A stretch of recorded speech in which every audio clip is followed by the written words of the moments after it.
Every Friday on our website. Red feather deep. Here's the receiver who breaks a tackle. It's Bovine. Brantley trying to catch him. He won't. And Oklahoma City on the first play of their next drive busts it loose and they regain the lead. Are you kidding me?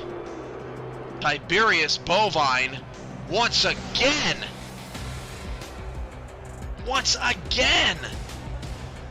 making the big play. Unbelievable.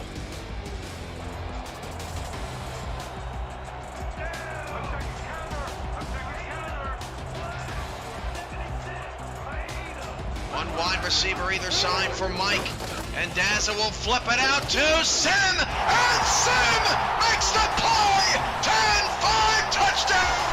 The doctor is in! The Crabs have a lead! Oh, mama! There goes that man!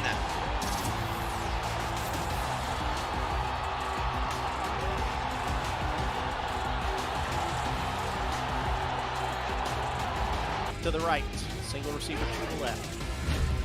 Dunhill to throw, has time, goes deep down the left-hand side. That was complete behind the defense. They can't catch him. 10-5 touchdown. Atlanta. Boo Chisholm does it again. Hand off to English on a first down, trying to get it around the left-hand side, takes the long way around, but still picks up the first down, still on his feet, down the sideline, Johnny English, past the 20, 10, he scores again! Touchdown, Honolulu! On one of the craziest runs after fake punt, pass, kick, whatever, I've ever seen. Unbelievable. Mama, there goes that man. I mean, he goes 5 yards back before he scores. Yeah, I was going to make a comment about that, but I'll keep my comments to myself because he took this one to the house. He was blazing. 51 didn't have a shot. So the Skyhawks having trouble on first and second down sometimes in terms of moving the chains, but they have converted on a decent amount of these third downs. I believe they've only had to punt once. Snap back, handoff to English, right up the gut. English fights his way for a first down again, and can you believe that? Johnny English, that's the second time on third down the man has just taken the ball and ran right up the gut for a first. This is a man possessed, ladies and gentlemen. He wants this Skyhawk team to succeed, and it looks like he's... Splint backs for Louis Ndula.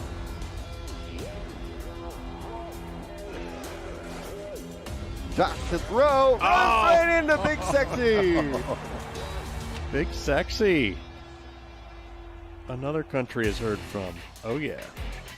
He just flew right by the offensive tackle. Gave him one little move and boop, down the quarterback went. Split receivers and offside, and Snowden's going to take the handoff. Snowden, Richard Snowden spins back inside, breaks a tackle and scores. That's going to be a touchdown, DC. How in the world did he keep his balance and move the other way? Wow, that's well, we were just talking about it too. You know, Snowden's got that ability to break away, and had he had more field there, he was definitely able to keep going. You know, he goes through the whole guy, doesn't have a whole lot of room there.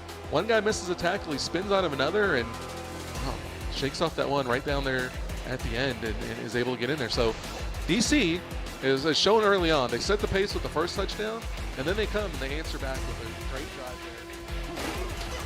there. Walker's deep pass is picked off. That's interception number 3 on the night. Eddie Gage gets up and returns it to the 34. How about Baltimore's defense against Kevin Walker? He did not throw 3 interceptions all of last season in any game. And only 2 times in his career has Walker thrown at least 3. These two defenses right now canceling each other out. Showing a blitz up the middle, they bring it, Bentley running right into it, Bentley gets away from it, Bentley's got a first down, breaks a tackle, Ray Bentley, he's gone, and the Aztecs are going to score and get on the board. Welcome to the game, Ray Bentley. And the Aztecs are right back in it just like that.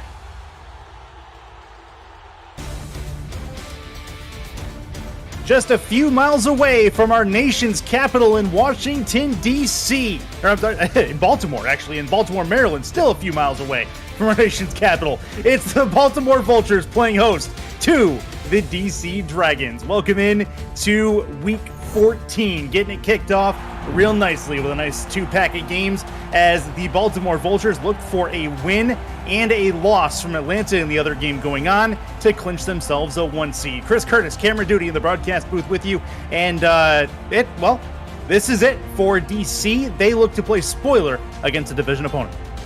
They sure do, Chris. Good to be with you today, my friend. How about Friday Night Lights? It doesn't get any better than this, ending a work week with some simulation football, and we've got a great game today. Let me tell you, I'm so excited for this one, like you said. DC looking to play spoiler. They could do it. Let's not forget Carolina Skyhawks defeated Baltimore just a couple weeks ago pretty handily there. We know what's at stake here for Baltimore. They can clinch a number 1 seed with a win plus an Atlanta loss, so there's a lot on the line with this game. If you are DC, you want to disrupt Jack Wigmore, one of the most consistent quarterbacks in the game. Great accuracy. You got to keep pressure on him, keep pressure in the backfield. If you're DC, you're looking for a big day from Shabazz Synergy. I'm sure that they'll be looking for Lauren Prococo there, the tight end. We got a lot of stories to talk about today. It's just good to be with you.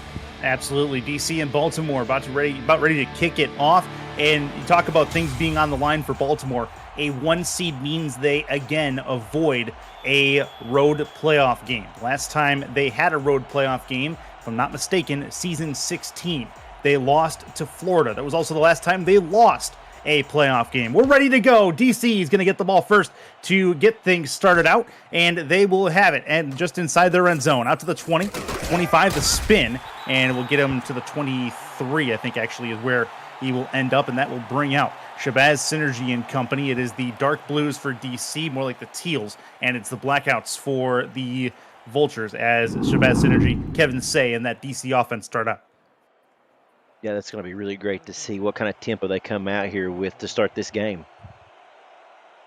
Should be a lot of fun to see exactly what we have in store as first down is coming.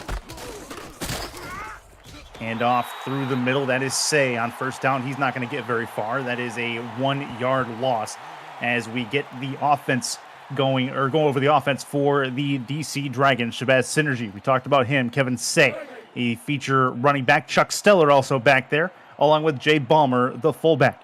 Wide receivers, Ronnie Shanahan, Mike Churchill, Josh Gill, and you mentioned the tight end Lauren Prococo has an impact on this roster as well. Offset eye on second down. Handoff, Say, moves around 1, can't get around the second one, and it'll be a gain of 2 to get back the yard lost. It's 3rd and 9 coming up here as the key third down for the DC offense to keep this drive alive. Indeed, and let's give credit to number 42, inside linebacker Frank Smith for Baltimore, coming up to make a big-time tackle. There looked to be room to run there. They shut it down. Synergy under center in the far formation. Looks, throws. That one's caught. First down over the outstretched linebacker's arms. That is a 1st and 10 coming up here for DC. Good job finding Mike Churchill. And that is going to set up the Dragons with a new set. That's the first hurdle, in my opinion, for DC to try to get over here. You know, don't get stuck in a 3 and out. Keep this drive going. That's going to be big, detrimental if they want to play spoiler tonight. Josh Gill, the number 1 option, top of your screen. They're going to go to the outside, put it in Say's hands. Say back towards the middle. Tries to cut it back inside, gets 5, and it'll be 2nd and 5 coming up for Kevin Say. Has a rush and has a catch today. Yeah, I think you can expect to see them rely pretty heavily on him. It's really interesting. I think you're going to have to get him acclimated in the passing game. We know Baltimore very strict when it comes to that rushing game. They don't give a whole lot of yardage or touchdowns. The outside. That one's caught. First down towards the sideline. Breaks through a tackle and finally gets taken out of bounds. That is going to be 1st and 10. Good work for the tight end Lauren Prococo, her first catch. Very impressive. I think we expected, as I said, for Synergy to go to her direction early and often. And once again, coming up with a great reception right there. Always seems like she can find a way to get herself out in the open, and very reliable for this DC team. So 7 catches, just shy of 100 yards in the Week 13 performance that saw DC go down. This is going to be a throw again. Put it out to Kevin Say. Kevin Say tries to get the edge and will get taken down. It's a 9-yard completion. 2nd and 1 coming up as they work the opposite side of the field. Yes, you can't really say much negative about what they're doing right now. Just to start this game, they're coming out, they're moving the ball pretty effectively, getting big chunks. Like I said, a 2nd and 1 right here. You can do so much more from this position as opposed to having a little bit farther to go. Single back. Synergy looks, throws out to Say again. Good anticipation and a great looking tackle behind the line of scrimmage. Make it 3rd and 1 on the 2-yard loss. Yeah, I believe it was Elijah Warfield come up and just laid the hammer down right there. And that's what this team is good at. That's why they're always at the very top of this league in some way, form, or fashion. Because simply they're so good at locking down, whether it be offense or defense. They can make adjustments at the drop of a hat. And right there, you've seen it was working before doing those little out patterns for DC. Not so much there. They come up with a big-time stop. Get the Baltimore defense if DC gets this first down. Split back formation for Synergy. They've run out of this formation a fair bit. Synergy now will throw. Pump fake. Now throw over the middle. That one is caught. 1st and 10. They're in field goal range with their first drive of the day, and that is Josh Gill's first catch of the game. Yeah, but they're not going to let me brag too much on that Baltimore defense just yet, are they, Chris? That was a great play right there by DC. Of course, just a great connection. I really like the play design. The crossing routes there midfield kind of confused the defense a little bit. Synergy again throws. This one is a fumble. They're going to say Baltimore has it back the other way. I think we're going to have a look at this, as I believe it's going to be a review, I think, regardless. I think Baltimore's going to have DC's going to have a look at this. I don't think that's a catch. I can't see that possession was clearly made, in my honest opinion, to call that a fumble. Right. To me, it looks like they would just be kind of, knocked out of there for an incompletion. Still a great job by Baltimore's defense coming up and really stifling them there, but I would be surprised if we actually truly get a turnover. Yeah, that was my thought too, is we have ourselves our first review of this football game, as the DC Dragons looking for it to go their way to keep their possession. They really need every possession they can get, so this becomes a rather large review. We think we know how it's going to go, but you don't know until R62 hits the button on the microphone. So let's see where we are at. After review, the receiver did have possession. It is therefore ruled a fumble. And it is going to be an incomplete pass. So that will keep DC with possession, and that's important. Like I said before, you can't give away possessions to Baltimore if you can help it, and the DC dodges the bullet there. Not at all. That was the first potential game changer. And here we are, 7 minutes left in the first one. We've already had a big decision. Now DC has to capitalize on having this ball. To the left, offset I formation in the weak eye. To the outside, Kevin Say again. He's going to have the edge, the 20 to the 15. He's going to get it all the way to the 15-yard line, 1st and 10 in the red zone. Defensive end Joe Duncan and Al Walker start us out for the DC defense. Defensive tackles Nate Brown and Saron Yates IV, as well as linebackers Frank Smith, who we've heard from today, Keenan Samuels, Alvin Mack, inside, outside, respectively. Enzo Bolt, Marvin Hines, Ben Stacking Paper, and Elijah Warfield, your cornerback quartet, I should say. And then free safety Giovanni Bolt, strong safety Troy Loshaw. And that is your Baltimore defense on the field. Matty Coffins is your punter on their special teams unit, looking to throw it. To the outside, Synergy has his target, and that will be Ronnie Shanahan's first catch of the game. 5-yard completion, 2nd and 5 at the 10. Good job by Shanahan reeling that one in, staying in bounds there. Second year man right there, second season man, excuse me, and just doing a nice job with that. I have to say, if you are DC, you couldn't be more happy with how this drive has went to start this game. Very methodical. Now, as I said, it's important to crunch it in right here. A field goal would be a victory for Baltimore, I must say. Under center, Synergy with 2 behind him. Hand off through the middle, finds a way to drag a defender a couple of yards. 3rd and 3 coming up. So they'll have a chance to get to the 5 for the first down. But we'll see if they can do exactly that coming up. Kind of going quick here back up to the line. Not going to take too long to think about this. One man in the backfield. Be interesting to see how they go here. Wonder if they're going to go to Kevin Say here. They are not. Play action. Synergy over the middle. That one is caught. First and goal at the 1 yard line. That's Josh Gill. Couldn't quite get his way to the end zone, but he got close.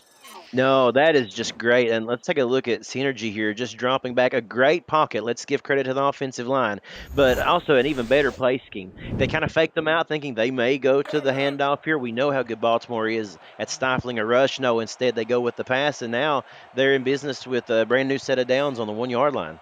Heavy set at the 1. First and goal. And off Say. Spins back inside, and he gets a loss of a yard. Couldn't quite get back to the line of scrimmage. And good work there. Keenan Samuels on the tackle, and it is second and goal. That was a great job by Samuels, just kind of plugging up the hole right there, not letting him get an inch more. And that's exactly what it's going to take to break through this wall, because that's exactly what this defensive line is right down around the goal line. Synergy throws. Say. Got it. Touchdown. Kevin Say. The receiving touchdown has DC on the board, and the Dragons strike first at SGO. And couldn't have asked for a better play call, just to be honest with you, my friend. I mean, take a look at this. Instead, as I said, they like to utilize him in the passing game just as much as they do the run. I'm talking about Say there. And he is a talented receiver out of the backfield. And that was just great. Like I said, they may have been thinking run, but no, they know that their strength right now is in this passing game. It worked all the way getting down the field. And another great job of converting there, and this time taking it home for 6. So what a great, great start. Started with Synergy's eyes there, to be honest. Yes. As Potty going to come up and try an extra point.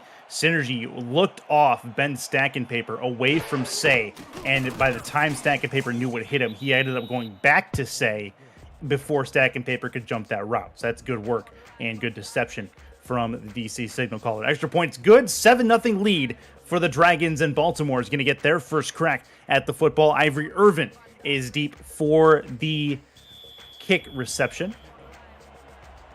See what he can do with his first opportunity coming back upfield. And then we get to take a look at this number 2 rated, Baltimore offense. As this is going to be up and gone. Irvin has it at about the 3. Gets it up to the 20, moves left to the 25. He's going to break a tackle, then get broken down as he'll go down at about the 29-yard line. And talking about Jack Wigmore and this number 2 rated points per game offense for the Vultures. 34 for 46 a week ago in the win at Las Vegas. 3 touchdowns. He did have 4 picks, but he did do what was necessary to get his team a win, which is kind of Baltimore's mantra, to be honest with you. 1st and 10.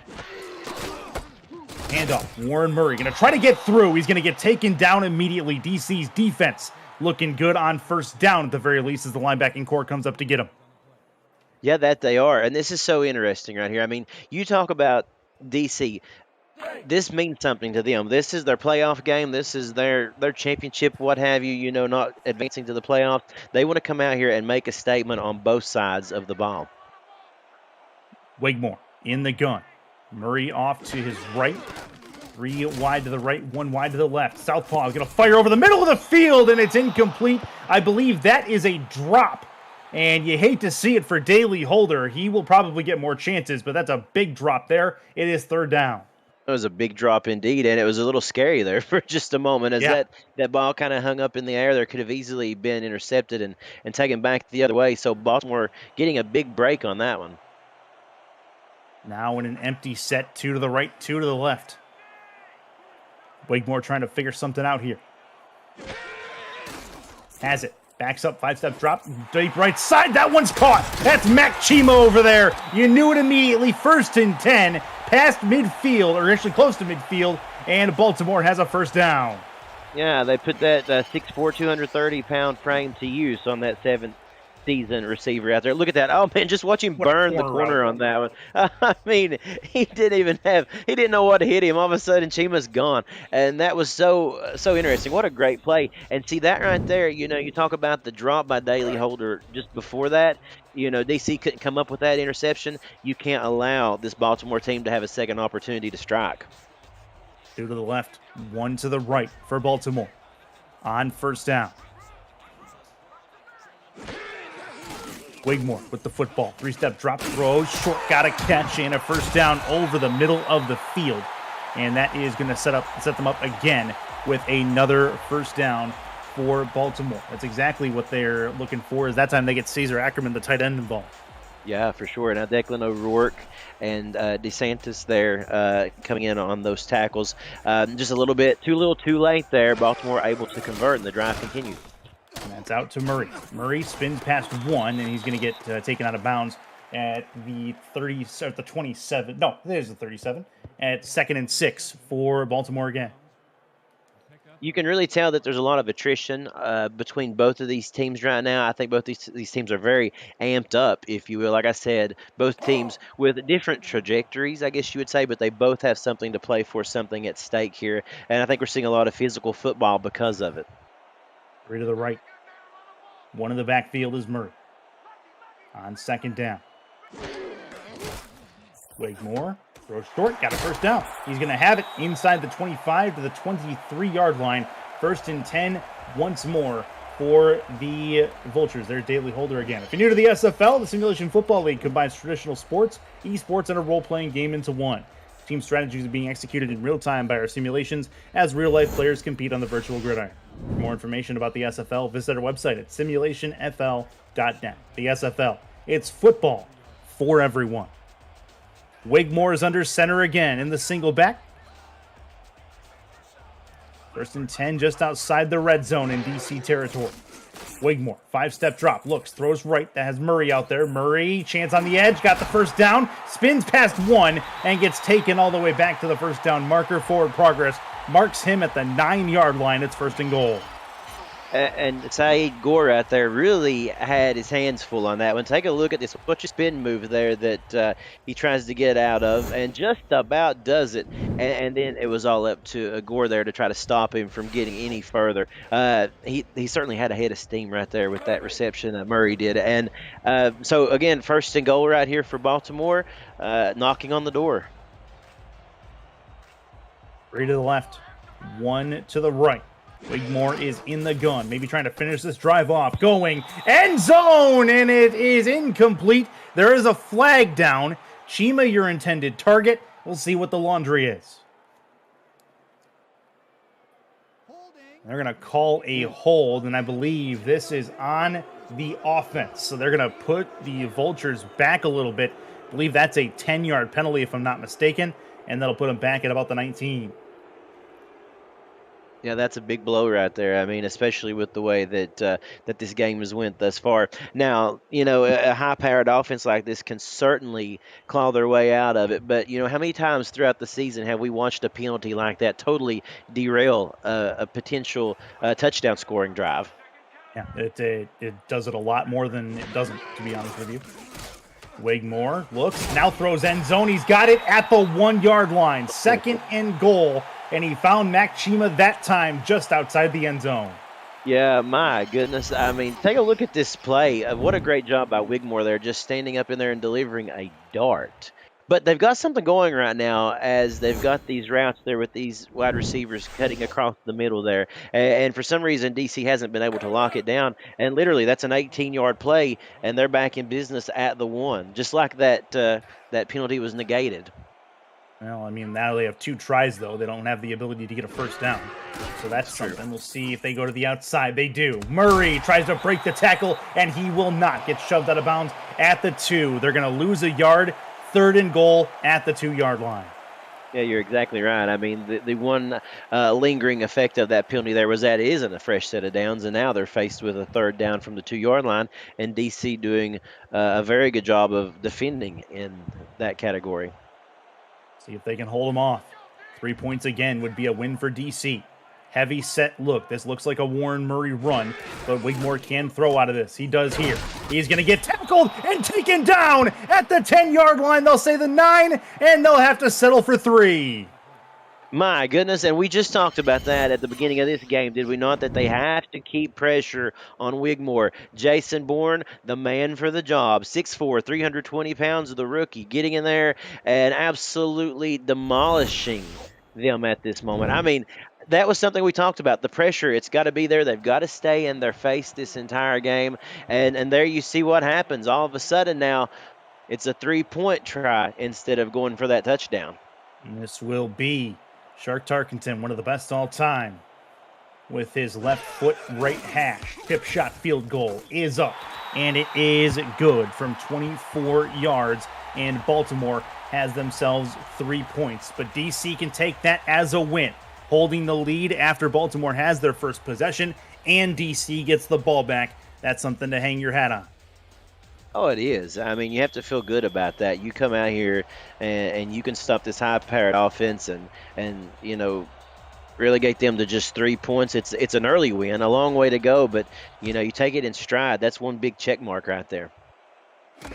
Back deep, Ronnie Shanahan has it inside of his own end zone, brings it out, tries to move to the right. He's going to try to evade a tackle and will fail to do so. To the 20-yard line we go. 1st and 10 for the DC Dragons. Synergy orchestrated a touchdown drive just a little while ago, capped off with a couple of yard reception to Kevin Say for a touchdown on the right side of the end zone. We'll see what he can do for an encore for his second drive. He's got Say behind him, bunch left as well. And then one off to the right. Looking to throw it. Quick drop. Give it to Say. Say has an open field in front of him. 1st down and more as he utilizes that speed and gets to the outside to the 33-yard line. It's 1st and 10.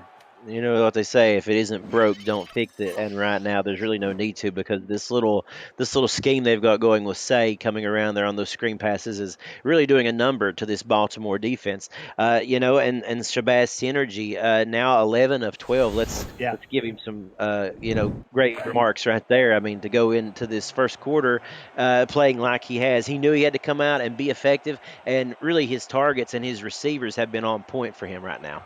Probably the last play of the first quarter. Synergy's in the gun. Starting 11 for 12. 6 of those receptions so far to Kevin Say. Short throw, check down, and a little short curl route will get him another completion, but only a 2-yard gain for the Dragons, and that'll end the first frame. 7-3 in a quick-moving first quarter at Sports Gamers Online Stadium. It is the SFL on YouTube, presented by APM Music. Stay right where you are.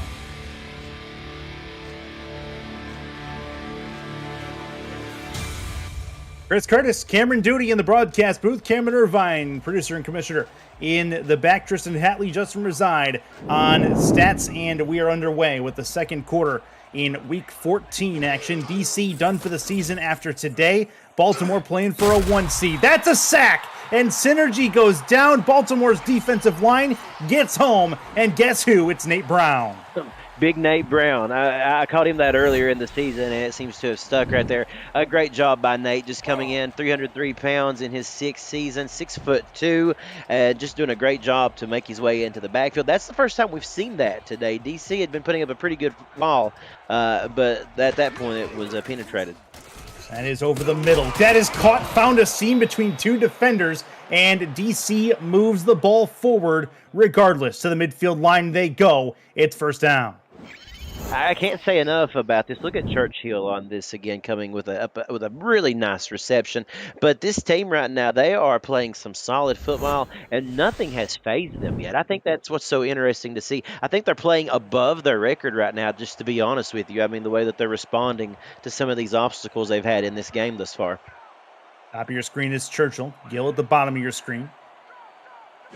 Synergy under center. Backs it up. Throws short. That's a quick throw and catch over the middle of the field. And that is Lauren Percoco's second catch. Going back to Nate Brown for a second. Talk about this line for a second. 7 tackles, 4 sacks, 5 tackles for loss a week ago in their win at Las Vegas. He has 1 sack today, but it's early.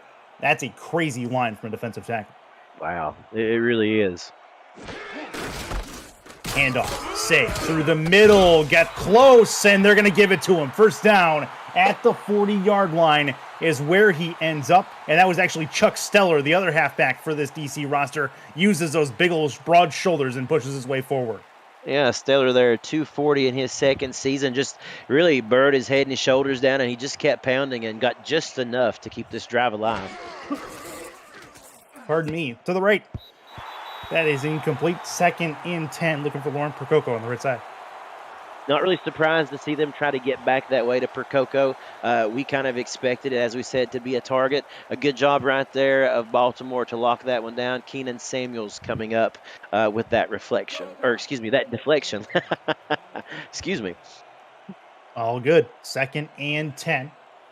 DC looking to orchestrate a second long drive if they can. 2 to the right, 1 to the left. Looking to throw it. Synergy finds his target over the middle of the field. 1st down and more. Out to the 20-yard line, just outside the 26, out to the red zone. We're close to the red zone they go, and DC moving the ball. Lauren Percoco's 2nd catch on the drive. Yeah, and another inside route right there. And take a look at that. Wow, that was a really nice job of turning around to snag that one out of the air. That could have been easily intercepted right there as you had that Baltimore defender going up to make a play on it. And I really believe that quick little adjustment of turning her ball around, maybe just a nanosecond earlier, was what kept that from going the other way. Heavy set look on 1st down. Say one of those backs. Looking to throw it. Synergy left side. That one's tipped and incomplete. That nearly got jumped.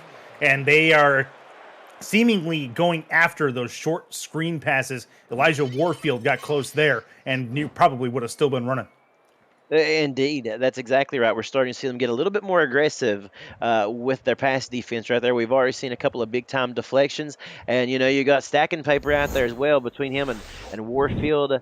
And some of those folks right there that's come up with some big-time defensive plays. It's very possible that you could see them snag one of these out of the air and take it back the other direction before this game is over. They are a very intimidating defense in that regard. Far look on offense. 2nd and 10. They're in field goal range again for Pate. If they do need it. That is a problem. Over the middle of the field, a lunging grab forward.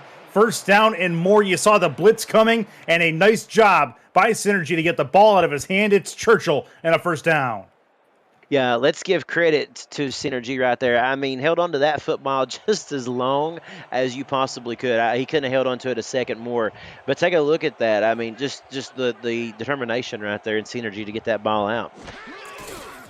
Hand off right side. Say's going to break a tackle. Has the edge and has the end zone. That's a touchdown for the Dragons, and they are up by 2 scores against Baltimore. My goodness, so they kind of threw the ball down their throat literally for what seemed like the majority of this drive. Then they get down there, they've got the defense kind of on their heels. They decide to go back to the running game, and when they do, Say's ready to strike. Shrugs off a tackle right out of the gate, and then after that, you weren't going to catch him. Just quick legs on that youngster right there. And I tell you, it is really inspiring to watch DC putting up the numbers that they are at the moment. Baltimore is at a loss. It's been a weird start for Baltimore. Usually we have the offense cooking by this time, but they've also only had 1 drive so far. Every drive so far this game has taken a ton of time off the clock. Kick is up and good for the extra point, and it is a 14-3 scoreline for the DC Dragons. Baltimore about to get back on the field. You mentioned that right there, Chris, and you're exactly right. DC is doing what they know has to be done to win this football game, and that's controlling the time of possession as well. You can't really win a game if you can't hold on to the football, right? 26 total plays on offense for the Dragons so far, including their earlier 15-play touchdown drive. That one was for 11 plays. Irvin back on the return is going to get it up to the 25-yard line, and Baltimore is not a slouch in the drive department either. Their field goal was a 12-play drive that took a ton of time off the clock as well, and now we see Wigmore coming back out. We'll see what they have for us on their second go-round. That's true. Really, the only thing that we can say kept them out of that end zone there, because they were moving the ball really well, was that penalty that kind of got them, and they weren't able to make all that yardage back up.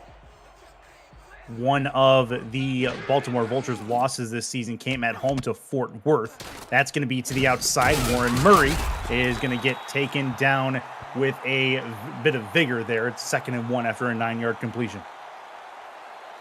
Yeah, nice job coming up there to make the stop to allow them to stay behind the lines for another 2nd down attempt right there.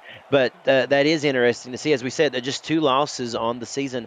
Both of those losses, really, I guess you could say kind of the same things happened, just not a lot of offensive production. Fort Worth got them at home, and then they lose to Carolina on the road a couple of weeks ago. Murray with a couple of spin moves and another broken tackle has a first down, but Baltimore still has a chance after all that to get themselves a 1 seed should we have ourselves a loss for Atlanta in the other game. And Florida at the start of this game was up. So not sure exactly where they're sitting now. We'll figure that out here eventually, but a 14-3 scoreline here. Baltimore's got to take care of their own business before they start worrying about others, I suppose. Wigmore in his own pocket is going to get taken down again. Second sack of the game for this DC defensive line. Wigmore goes down hard. It's 2nd and 10. Yeah, and Fuentes come in with a absolutely critical sack right there. You know, you mentioned the other game that's going on at the moment, and Baltimore, their destiny also kind of rides on the outcome of that game. It makes you wonder if they're not a little bit in their head at this moment, and they really, like you said, need to take care of the business at hand first. Bunch right for Wigmore. Single back is Warren Murray. Wigmore looks, throws. He's got a catch in between 2 defenders, and it's going to make it a much easier 3rd down coming up as they find Mac Chimo one more time. I believe that's his 4th catch. Yeah, that was much needed. That was John DeSantis right there on that tackle, I do believe. And take a look at that pass end over end wobbling there, but a great reception. They really definitely needed that because now that makes this 3rd down a lot more manageable. Like that 3rd catch for Chima so far. Thanks to our statisticians again, to Tristan Hatley and Justin Reside. Handoff. Murray has the 1st down and more room to go. 1 to beat in the back, and he finally gets taken down from behind at the 19-yard line. 1st and 10 for Warren Murray and the Vultures.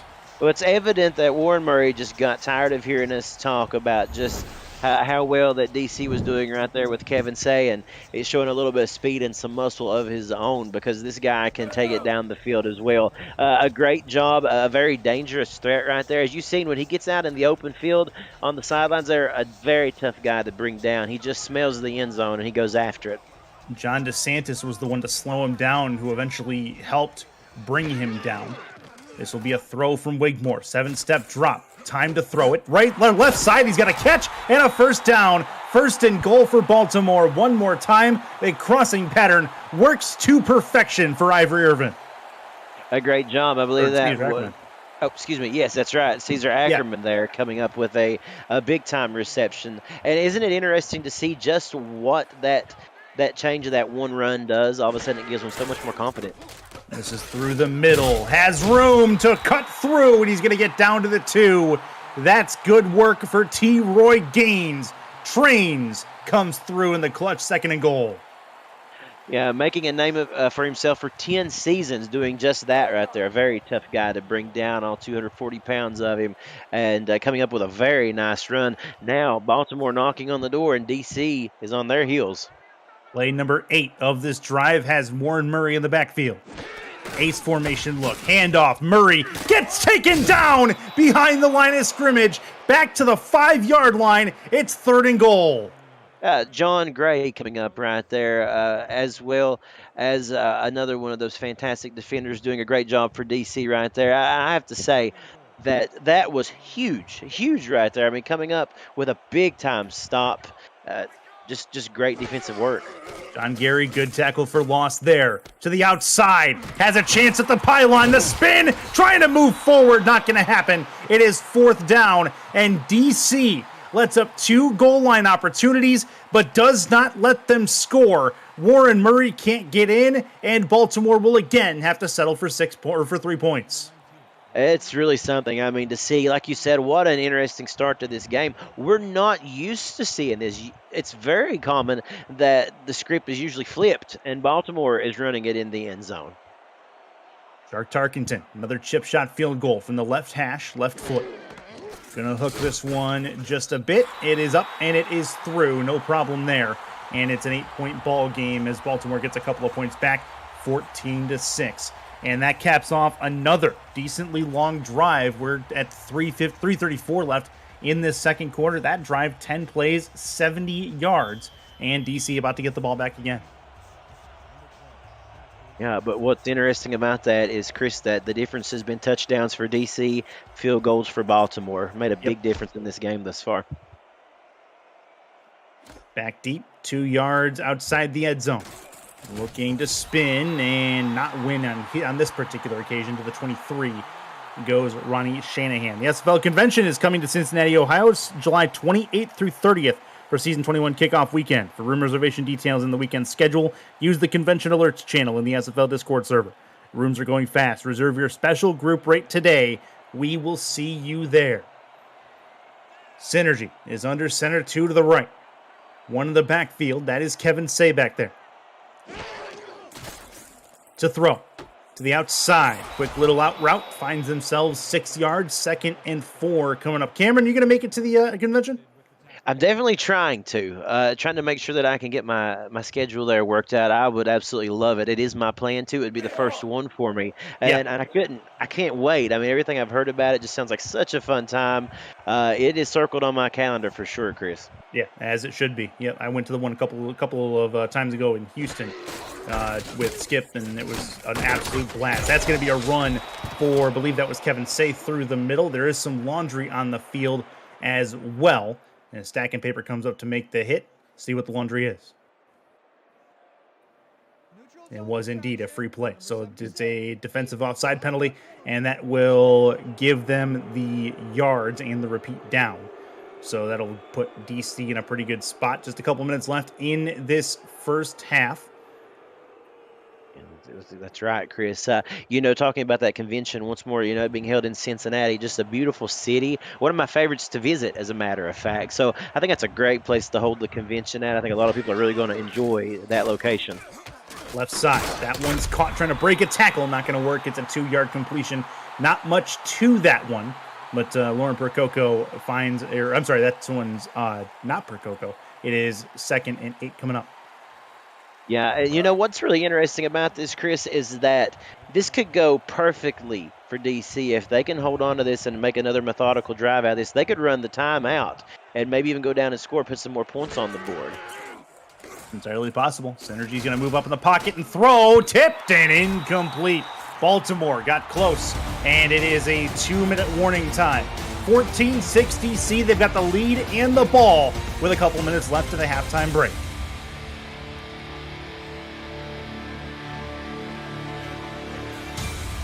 Ready for a big 3rd down. Baltimore's crowd getting loud, trying to will their team to a 1 seed, hopefully. Oh, that's a free play. DC trying to take advantage, and it's incomplete. It'll give them the repeat down, and don't look now, but Baltimore's falling all over themselves trying to get this done. My goodness, I just didn't expect that. That motion right there on the outside like that. Yeah, free play. Of course, they couldn't come up with it, but like you said, that gives them an opportunity to go at it again. That was, if that could be another one of those plays that we look at the end of this game and we say that right there made all the difference, because if they cannot stop DC coming up here and they can go on to score and put some points on the board, maybe a field goal, maybe a touchdown, all of a sudden you're behind the 8 ball a little bit more and you've got a lot more ground to make up, when instead that could have been it right there. Of course, I'm looking ahead in the game here, but yeah, it could be detrimental. 3rd and 3. Much more manageable 3rd down now. Quick throw and a catch. 1st down for DC, and they do make it count. Ronnie Shanahan, the grab, and it's a 1st and 10 for the Dragons. Yeah, like I said, I was kind of playing fortune teller there, I guess, looking into my crystal ball. But, it is really interesting to see what DC has done. Very commendable here, just how they are managing the clock and these drives so far. High formation. 7-step drop, looks, deep drop, deep throw, and it is incomplete. Very close to being intercepted. Churchill, your intended target, but the diving defender, Ben Stack and Paper, almost took that away. We said that we'd probably hear his name before this game was over, coming up with a deflection or an interception or something. He's just too good. He knows how to get that, snag that football right out of the air, and that seemed like that hung up there forever. We all waited on bated breath. 86 seconds to go in this first half of play. 2nd down. Synergy throws right. Catch, 1st down and more. Doesn't get out of bounds. Clock continues to go. They've got a ton of time here, but they may have a decent bit of selection out of this formation. Handoff. Kevin Say has to try to work the edge. He'll get a couple of yards, make it 3, and they'll work the no huddle again. Synergy backs it up. 5-step drop. Wings it deep over the middle. That one's caught. The crossing pattern is gorgeous. What a throw and what a grab from Josh Gill. Not hardly enough time to even talk about how nice that was. That was fantastic. Over the right side. Caught. First down to the out of bounds, and he's going to get taken out of bounds to stop the clock. Nope, they actually going to call it inbounds, and DC will call a timeout. Percoco coming up with a fantastic reception right there. Just, again, burning the coverage right there, getting out to the outside and coming up with another nice reception. That was a quick series of plays right there. You got to kind of stop and catch your breath for just a moment, just how well they were able to move the football in doing so. And now here on the 5-yard line with 1st and goal and just, a couple ticks remaining in this clock. Wow, I think we're all sitting here kind of stunned at what we're seeing. Looking at a possible 15-point deficit if they're able to get a touchdown here. Under center. Synergy looks, throws, back of the end zone, it's caught, and it's a touchdown! Josh Gill finds it in the back of the end zone, and the DC Dragons are going to go up 2 scores one more time. Wow, 6'4", 211 pounds in his 5th season, Josh Gill right there. He had the big reception that converted for the first down just a few plays ago that got him into this scoring position. And now it was nice to see him get to kind of finish off the drive there with a touchdown. And boy, DC is just coming out there. Like I said, you think they don't have something to play for? Tonight's about bragging rights for them. Division opponent. Can't really underestimate that. Exactly. Familiarity breeds contempt for sure. The high snap is handled well, and Pate is going to put that one up and through to make it a 21-6, 15-point deficit for the DC Dragons over the Vultures on the road. And now Baltimore, who's going to get the ball back, mind you, at the start of the second half. They do have 38 seconds to work with. You and I have seen weirder things in 38 seconds, but it's going to be a long shot, and I wouldn't be surprised if they just take their lumps and lick their wounds going into the dressing room. Very true. Very true. That's what I expect. This is going to be to the outside. That's a long return, and he is making a house call. How about it, Ivory Irvin? Touchdown, Baltimore, and getting them right back in the ball game. Well, that is how you strike. I mean, that's how you come back. When you think you're down and out, no, this team right here, I mean, you got to say it about them. You can never count them out. Doesn't matter how many points that they may be down, as long as there's time on that clock. Look at that. First off, a great job by special teams coming up with some big-time blocks. A great juke right there by Ivory, and then it's just off to the races. And I think, DC is sitting there with their jaws wide open, down to the floor. That was the last thing that they expected. But my goodness, that right there, getting ready to go into the half, making a score right there to make it a one-possession game, that is huge. And now, if you're Baltimore, momentum can swing so quickly here that they get the ball back in the second half. This could be a totally different game.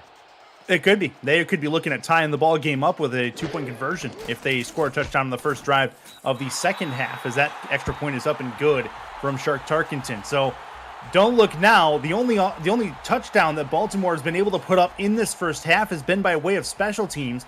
Everything else has been field goals, but they're still very much in this football game because they're also causing DC a lot of strife and a lot of stress on offense themselves by making them play the long game with their long drives that turn into touchdowns. So here we go again. Ronnie Shanahan back deep. Wouldn't it be funny? From his own 3. He'll move to the left. He gets hit hard. Clothesline at the 25-yard line. And that is where the Dragons will likely run the ball from to end this first half. But seen a little bit of everything in this first half, Cameron.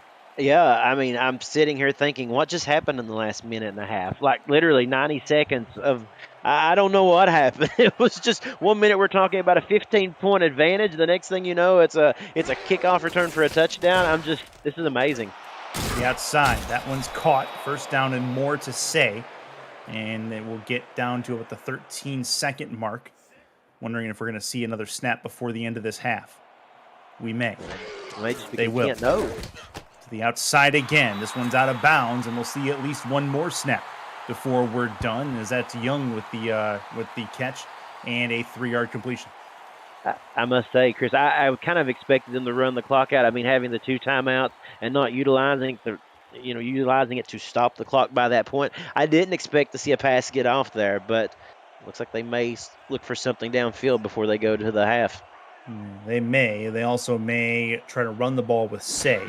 That seems like the more safe bet, and it is. There's going to be a spin back inside, and that will end the first 2 quarters of play. DC coming out like a house on fire with a 21-6 start, and then Baltimore comes screaming back on a kickoff return to get them right back in it, and it's only an 8-point game at SGO. 21-13, Dragons up over Baltimore. Cameron, the second half about to get going in Baltimore. Going to start with this football. This becomes a big drive to start the second half. Well, it does. I mean, that's exactly what we were talking about now with the opportunity to march right down the field. One of the most high-powered offenses. Take the ball down the field, maybe punch in a touchdown and get a 2-point conversion and tie this game up. Like I said, just a few minutes ago, we were talking about a 15-point deficit. Yeah, and that is Irvin who gets taken down at the 20-yard line. Welcome back to Sports Gamers Online Stadium here in Baltimore. Check out sportsgamersonline.com or check them out on YouTube and see why millions visit their website and YouTube channel. This is going to be so interesting to see what they come out with here, what kind of formation they go with, and how aggressive do they try to get down the field. And there's your team stats as well. DC leading in the rushing department, at least as of right now. That one's caught, nearly taken back the other way. 1st and 10, as Caesar Ackerman has his 4th catch of the day. Don't forget as well, aerial coverage of today's game, including the drone shot at the beginning, brought to you by Dags Drone Works, aerial photography and videography services for real estate, events, marketing, and more.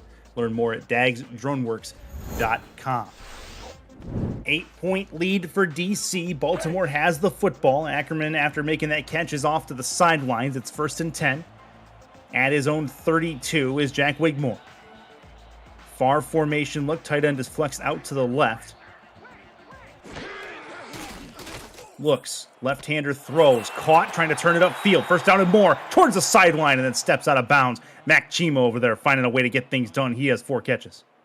Yeah, it looks like they're going to call him right, like he may have just stepped out there right before he got the 1st down. So 2nd and inches, but yeah, great job by Chima. He has already kind of made some noise in this game thus far. Now, Baltimore, as we said, they have been stifled when they've got down to the goal line. It's just been field goals on top of field goals. We're still waiting to see them punch it into the end zone for the first time today.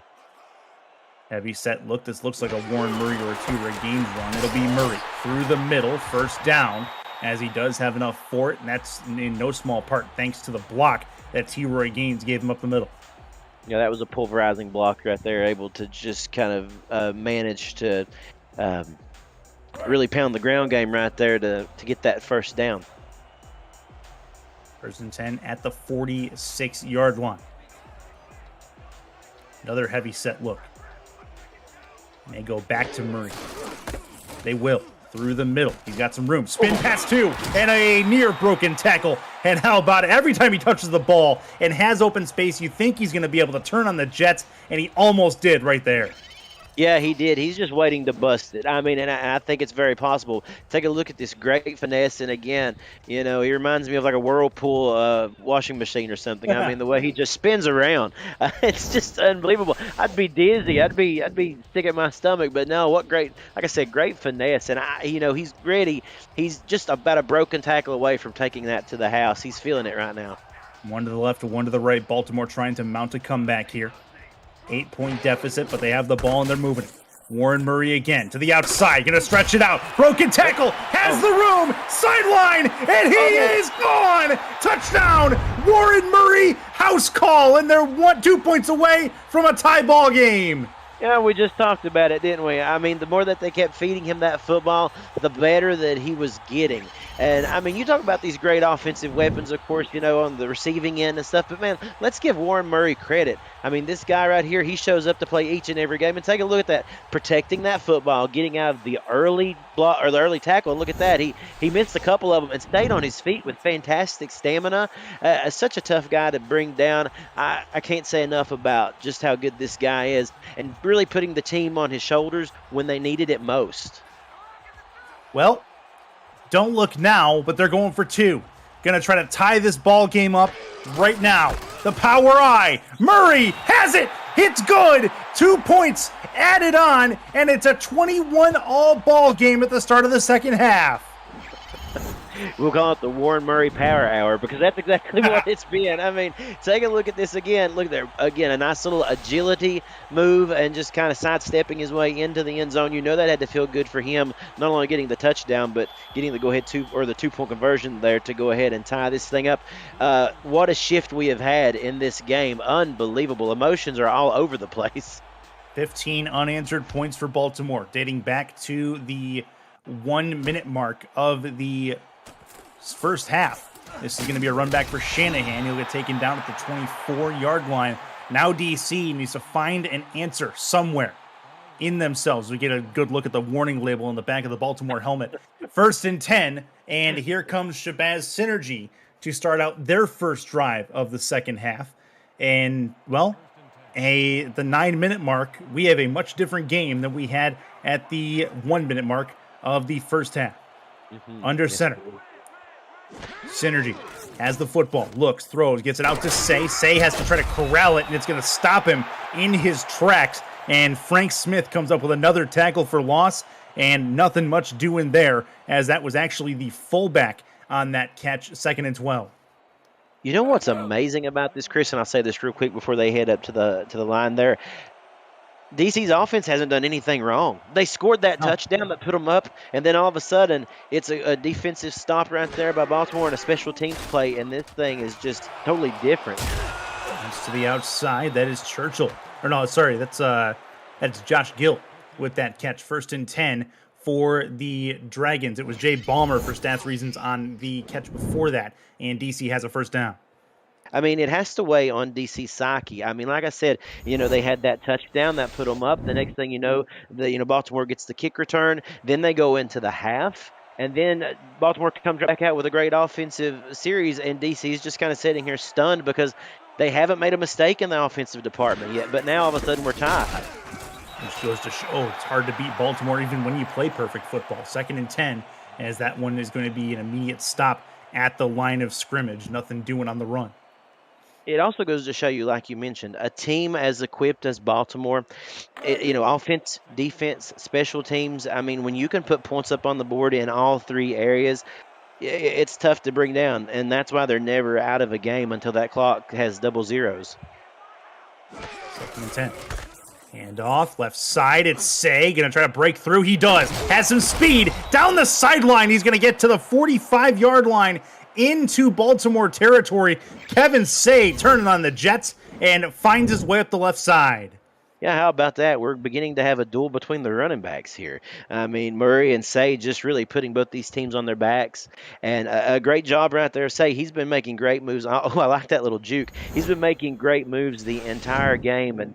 And again, showing why he is in the position that he is in. They rely a lot on him, and he always comes through. Closing in on 100 all-purpose yards is Kevin Say. And that's another free play, 3rd one of the game. This is going to be to the right side, caught. Going to try to burn the edge and get the first down. They do, but it will be a free play regardless. They'll probably decline it and take the 1st and 10. Good work for DC to see the play and run it. Yeah, it is, and we have to give them credit, too. It doesn't seem as if they have gotten rattled by what we have seen, this burst of points out of Baltimore. Again, just trying to do what works for them and has so far in this entire game. So you got to give them some credit for that as well. They haven't shown any nerves in this. They're just going back to doing their job, and right now it's working. Baltimore has struggled in this game to keep them out of the end zone thus far. That was Shanahan on the catch there, 1st and 10 for DC. They're in field goal range at this point. Looking to throw it to the outside. Kevin Say, plenty of room. He's going to have the chance to go by his blockers with that speed. He's got a 1st and 10 at the 17-yard line. DC has not been stopped today by the Baltimore defense. No, and it's thanks in part to plays like that right there. The screen has absolutely killed Baltimore today, to the point that they haven't been able to come up with an answer for it because, again, when Say gets out in that open field just like that right there, I mean, they leave just enough room, and then when he turns on the Jets, so tough to bring down, and he's getting big chunks on those receptions too. Very rarely have we seen it go for 3 or 4 yards. No, I mean it's 10 plus at times, and it's been a big stat that's going to be looked at in this game. 8 catches, 64 yards on the day for Kevin Say. He may get another one here. Nope, right side. That one's caught. One-handed grab as well. How about that for Lauren Percoco? What a grab, 1st and goal for the DC Dragons. Yeah, I mean, a fantastic grab. That's going to show up on the highlight reel, you can bet. And then on top of that, again, let's look at the reception right here. Okay, actually got 2 hands on that, I believe. Looked but like look it, at yeah. that spin move. Yeah, Yeah. Look at that spin move after that. That's great concentration on an athlete's part right there. I mean, you have to be able to not only come up with the reception, you got to be thinking 2 steps ahead to what you're going to do with that receiver, or excuse me, the defender closing in on you. Looked like she caught that like a baseball, but either way, 1st and goal. DC, a chance to punch it in one more time. Kevin Say trying to find a hole, and very close, but at the goal line. Not going to happen. That was actually Chuck Stellar, not Kevin Say, 2nd and goal. Yeah, I was kind of surprised they gave it to Stellar right there. I expect them to pound it in with Say. They may be waiting to use him right here. And this is interesting, too, because we haven't seen Baltimore give up a lot of rushing touchdowns. I believe it was 5 coming into this game. Yes. Yep, they lead the SFL in that category. Now it's 6, though. Right through the middle, and that one is Chuck Stellar. A stellar time to use the big back, and DC takes back the lead. You beat me to the punch on that one, Chris. That's right, a stellar time. A stellar time to use that guy. Look at that right there. And really a great job of shrugging off that would-be tackle right there and just keeping those legs churning, because it looked like they had a read on him for just a moment. It was going to keep him out of the end zone. That was Nate Brown, bad Nate Brown right there, who was trying to keep him out. But no, Stellar just goes ahead and churns those legs, and now DC back up top. Man, they didn't look phased at all. Yeah, not at all. They took the punches and then kept punching back. And chance for Apati to put up the extra point. He's got it. And it's a 28-21 game. But we've learned anything about this game. This game is far from over as we play with half the 3rd quarter gone. It's so interesting because it begins to look as if it's going to be one of those things. It may come down to who has the possession at the very tail end of this game. It's got the makings of that. Whoever has the ball last may be who determines the outcome of this game. It is up and gone. Irvin already has a kick return touchdown in this game. Got a chance here from his own 1. He tried to work it to the outside. Might have tried to change directions a little bit too quickly. And he will get taken down at the 26-yard line. Baltimore back out on the field, though. Had 15 unanswered points before that last touchdown. They'll try to do it again here with their 2nd drive of the 2nd half. Yeah, and look at Wigmore's stats right there. 13 of 14, 139 yards, 92% completion, almost 93. I mean, he's had a great day. We've just yet to see the offense really put up a lot of points, but I think we could see that change here. Wigmore backs it up. Wings it deep over the middle, and it's nearly intercepted. Probably should have been, but they will take it. It's DeSantis coming up with a big deflection. Yeah, DeSantis right there almost come up with a big-time stunner. I mean, really, it looked like he was going to bring that one down and start back upfield there for DC. So Baltimore got out of a big jam right there. They're going to get another chance at it, but wow, that could have been crucial. Our eye look. Defensive line moves left to right. 2nd and 10. Looking to throw it to the outside. Put it in Murray's hands. Murray open field, going to try to burn the edge this time, and he'll have enough for the 1st down. We've seen him spin it back inside. Decided not to do it there, but he gets the 1st down regardless. Yeah, again, as you mentioned, we have seen that all day long. He's been spinning around like a top, and it's so interesting to watch him because he can do so many things. I think the words that I'm looking for is he's so multi-talented in that respect. I mean, he can do the finesse, but then at the same time, when he needs to just go ahead and lower the shoulders and charge ahead for a conversion, call on him there. He can do that too. Take a look there at Caesar Ackerman, the tight end. He's been able to do some good things, including run block. He's going to try to run block here for Murray, but it's not going to work. That is a 1-yard loss. He gets taken down at the 35. Murray's had a decent day at the office as well. Has a touchdown on the ground. Only 7 attempts, though, on the ground. Everything else has been through the air. Yeah, it's so exciting to see these receivers and these these running backs be receivers, and that's what it's been today. We've saw it on both sides of the football. Both teams have decided to go with this play scheme here, and it's worked for them. 2nd and 11 to the outside, put it in Murray's hands again. Broken tackle, stays in bounds for a moment, then eventually will step out of bounds. It's 3rd and 7. Miss any SFL action? Check out highlights of SFL games on the SFL YouTube channel and on Highlight Nation, provided by Victor's Valley, YouTube's premier sports highlight maker. Subscribe to Highlight Nation and Victor's Valley on YouTube for all your sports highlight needs. 3rd and 7. Big 3rd down here for Baltimore. Currently only 2 for 4. Wigmore backs up, moves up in the pocket, throws, and it's incomplete. Nearly intercepted again. And it's 4th down. We'll see the first punt of the day for Matty Coffins. Riley Coos coming up with that right there. 6'2", 230 pounds, 5th season. Coming up with a big-time deflection. And like you said, forcing the first punt of this game. And again, Baltimore, other than the drive that we had at the beginning of this half, has had a tough time really getting into the end zone. You got to commend this DC defense for really showing up to play, coming up with a great game plan. Their special teams unit, and that have definitely kept them in it. No doubt this will be returnable for Shanahan. He'll bring it up to about the 27-yard line, and now DC back out on the field, and you just feel like this game's not done teetering. You feel like there's not really a team that has come through and just gripped it with all their worth to take it away from the opposition, and I don't think we're done saying that either way. Right now, DC has the momentum. They're going to try to take advantage of it. Under center is Synergy in the heavy set. Looking to throw it. Gets it right side, tipped in, incomplete. That was dangerous, and it nearly found the secondary. 2nd and 10. Troy Loshaw coming in on that deflection. I have to say, how many deflections have we seen? How many balls have we seen go, spiraling through the air that could have been brought in as interceptions? And we really haven't yet. That is interesting to me because usually we see a couple more turnovers in that department. But a lot of chances are left out there on the field right now that both teams haven't been able to take advantage of. That was Loshaw's 3rd PD of the game.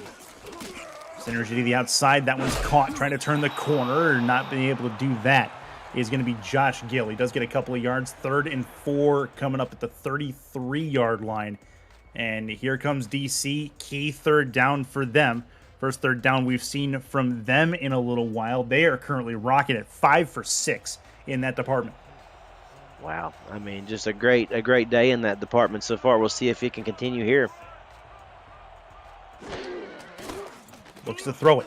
Moves up in the pocket. That is caught. And I believe this is an illegal forward pass. I'm 99% sure he was over the line of scrimmage when he threw that. Caught by Churchill, but I don't think it's going to matter.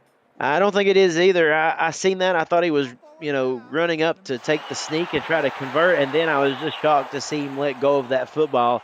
It's easy to do. Sometimes you lose your focus there, and maybe where your foot placement is right there on the field, and that's actually a big play. It could be costly right there. I think I was surprised to see that ball actually come out of his hand. In 12 seasons of SFL action that I've been covering, I think that's the first time I've seen an illegal forward pass in a game. That's wild. That's the first time I've ever seen that called in an SFL game. That's crazy. 4th down coming as the Dragons will have to punt this one away.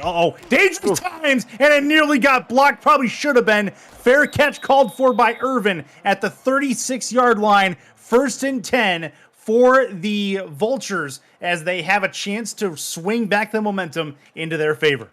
This game has everything. And I'm telling you, if you take blood pressure medicine, you might need to go ahead and take an extra one if you're DC and Baltimore, because this is just, as I said, this has had everything. I know I'm in my rookie season calling games, but this has had everything wrapped up in one bow. It's phenomenal. And off Murray. Going to try to break through. He will get a yard. Not much more than that. Murray taken down. Good persistence by the linebacker to hold on to him. Yeah, that was a great job right there because, again, that could have been broken loose. We saw it happen so many times today by Murray. Just shrugs those tackles off kind of like they're nothing and then, keeps on trucking. But not that time. It's interesting because now it seems like we've settled into a little bit of a defensive struggle. That was Saeed Gore with the tackle under center, 2 in the backfield. In the eye, heavy set. Wigmore looks, plenty of time, but it evaporates quickly, and the defensive line gets home. That's another sack, 3rd one of the day for the DC defensive line. Jose Fuentes. Watch him come around. Look at that, how he just destroyed that block. And he was not going to be denied right there. Absolutely burning that offensive line of Baltimore. I tell you what, that was some nice stuff. If you love defensive football, that was a pretty play. Looking to throw it deep over the middle. That one is caught. Oh, man, he found an analyst back in the day called it the turkey hole. The spot between the corner and the safety. Ivory Irvin brings that one in. It's 1st and 10. We're going to have to start calling Ivory Irvin Mr. Clutch because he certainly has been, hasn't he? He's come up each time that this team has needed him. And he does it again right there. Again, great job of Wigmore just threading the needle on that one, but a good job of Irvin to be there to come up with that reception. 1st and 10 for Baltimore. They're starting to drive. That's a free play. Wigmore taking advantage. Down the sideline, it's caught. They're going to say, I believe, that it is in bounds. Irvin has the catch. They'll decline the penalty. 1st and 10 deep in DC territory. These great football games that we have saw in the past, there's always somebody who rises up and makes big-time plays when it counts. And right now, that's Ivory Irvin. Well then, don't look now, but Irvin has his team into DC territory. We'll see the footwork here. That is definitely a catch, 100%. And Baltimore moving. That is so nice. I mean, that is something that you when you go back and you look at highlights, you look at the highlight on Impact Mondays, those great programs like Cam and Paulie do. You see plays like that. That takes such concentration. And that was beautiful. To the outside, Murray going to get through. Breaks a tackle. No, shoestring tackle. And a good one, to say the least. Another good job by the linebacker to bring him down. 2nd and 6. Yeah, Declan O'Rourke coming in on that tackle right there. And he was holding him like his life depended on it. And that's because it did. As I've said, we've seen him so many times just be elusive today. And it's never is really brought down on just one tackle. It usually takes 2 or 3 or more. Wigmore in the gun. Has it. Looks to throw it. Plenty of time. Throws over the middle. And it's picked off. DC taking it back the other way. And it'll be out to the 30-yard line. How about Daryl Bullock, the corner, bringing that one in? 1st turnover of the game. We've talked about it so many times in this game that there was going to be that one play, that one deflection, that one moment where that ball just kind of sails off left of center where it needs to be, and that was it right there. We didn't know really which team was going to come up with the big interception, but that is the first one right there that we can say that DC has struck there, that defense coming up with a big-time momentum shifter, and Baltimore now still trailing by a touchdown, and they just lost that football. 47 ticks left in this 3rd quarter. DC has the football and all of the momentum. Ace formation for Synergy. Looking to throw it. No drop back. Throws, one-handed catch and a turn.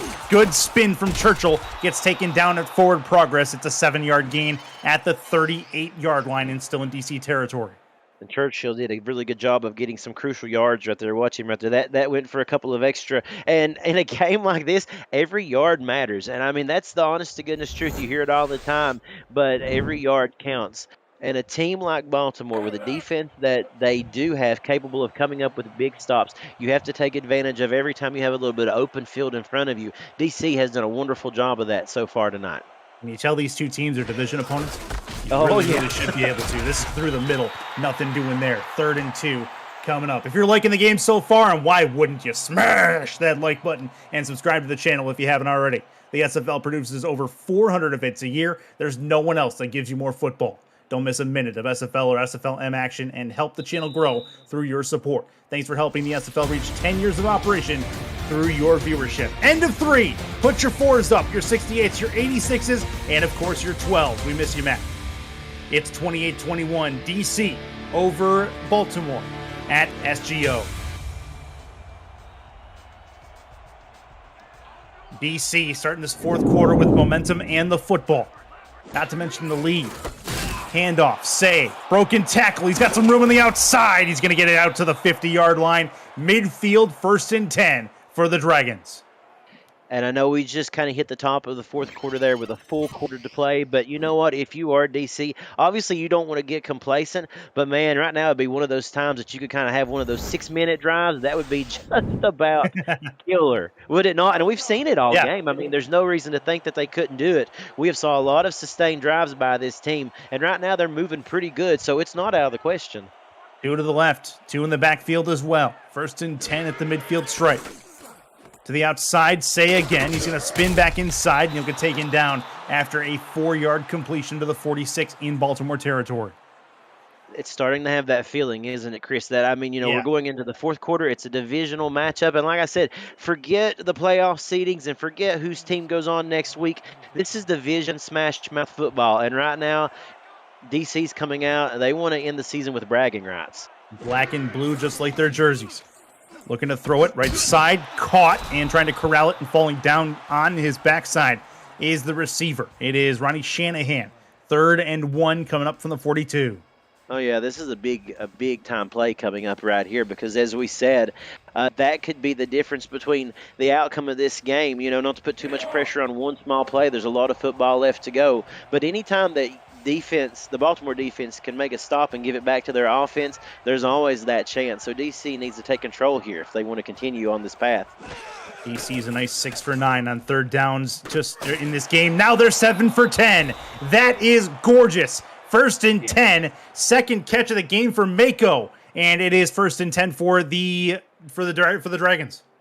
That was a beautiful play, just like you said, and it was just enough. They didn't try to be too fancy, too glamorous. They knew how many yards they needed, and they just went with the play call that they knew would get them just enough. Then go back to the drawing board and continue your march down the field, but just get the yardage right there. Looking to throw it. Time to the left. That is an incompletion, they'll call it, out of bounds, and a good thing, I guess, Say would have lost a yard if not for that. I was just about to say, I think they got a break with that because that would have, like you said, been a loss of a yard or so. So, again, let's go back to the drawing board on that if you're DC because you don't want to go lateral. You don't want to go side to side too much. You want to try to keep going up the field. They've done a good job of that so far. It's not a time to abandon it. 2nd and 10. Looking to throw it. Oh, he threw! It was forward moving on the arm. And I believe that was Saron Yates the 4th who came up and laid the wood. It's 3rd and 10 coming up for DC. Yeah, Saron Yates, a 2-time All-Star in his 7th season, 290 pounds, 6'3", and 6'5". Man, I mean, that guy just towers above the rest, and that had to hurt. That looked like a big-time hit. Update the other game, 35-30. Atlanta has the lead.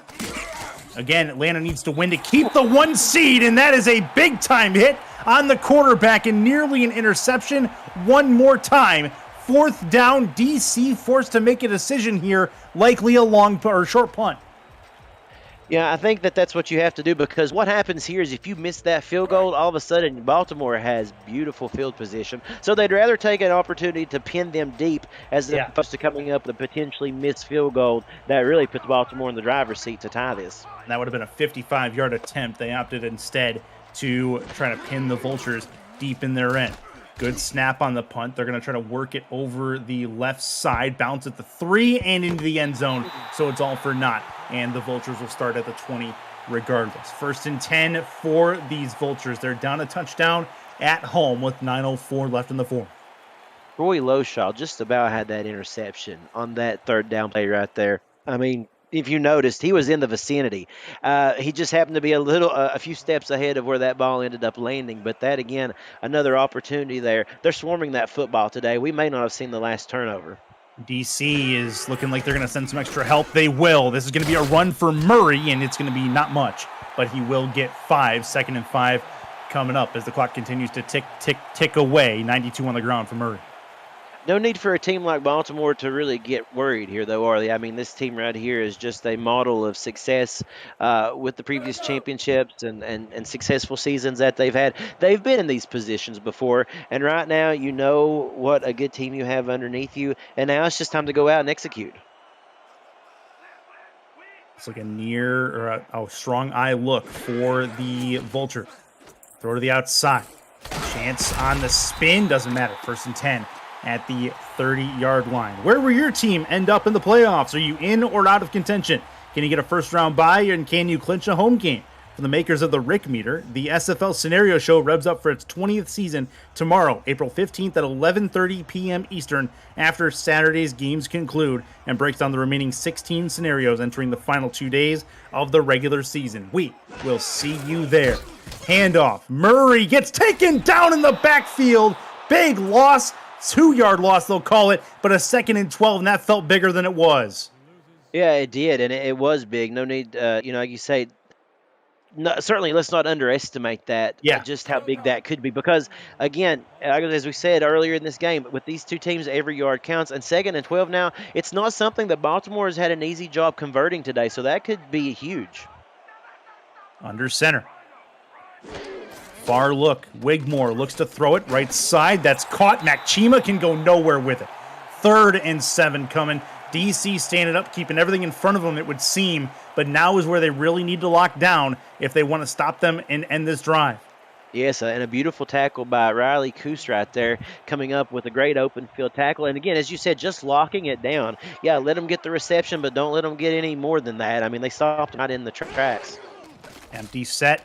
Looking to throw it deep over the middle of the field, and it is caught. Oh, what a grab. The outstretched defender had nothing to say about it, and Baltimore moves the chains thanks to David Anderson's first catch of the ball game.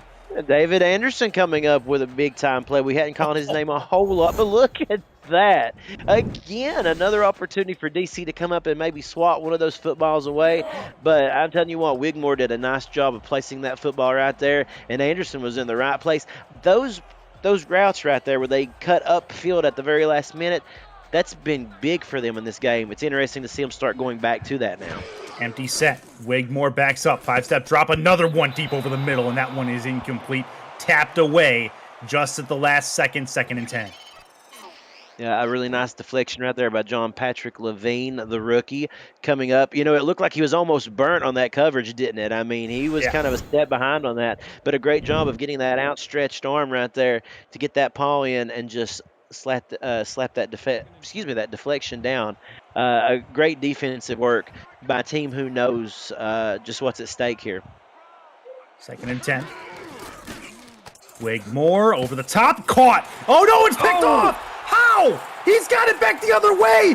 No kidding. From the 30, 20. DC's going to run this all the way back, and it's a touchdown. How did that even happen? Peanut Say, I think, just took it out of the hands of Ivory Irvin, and back the other way he went. I have never. Have we called Peanut's name so far in this game? I don't know that we have. It's been so quiet. But look, I don't even know on the replay exactly how that happened. Oh, my goodness. What in the world? I guess he just said, I want that football, please, and just absolutely and just ripped it out of the breadbasket there. Stunned. That's all I can say. And he was gone, taking it to the house. What a great job by Peanut Say. I mean, wow, that's what we talk about. People rising up in this game when it matters. Names that you maybe hadn't even called the entire game, coming up and making literally an impact on an Impact Friday. 3rd career pick 6 for Peanut Say in this league, and he gets one of the best looking ones you'll ever see, as that extra point is up and good from Pati. But so we'll get to the scenarios and what it means in a second, but Peanut Say that probably should have been scored a fumble and a recovery, because he just snatched it out of the hands, it looked, of Ivory Irvin, who looked to have secured that catch.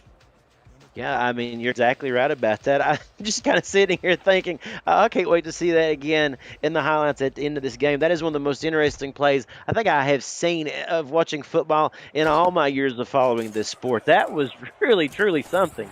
That really was. Ivory Irvin's going to bring this back the other way, and to the 25-yard line it goes. But now let's reset here.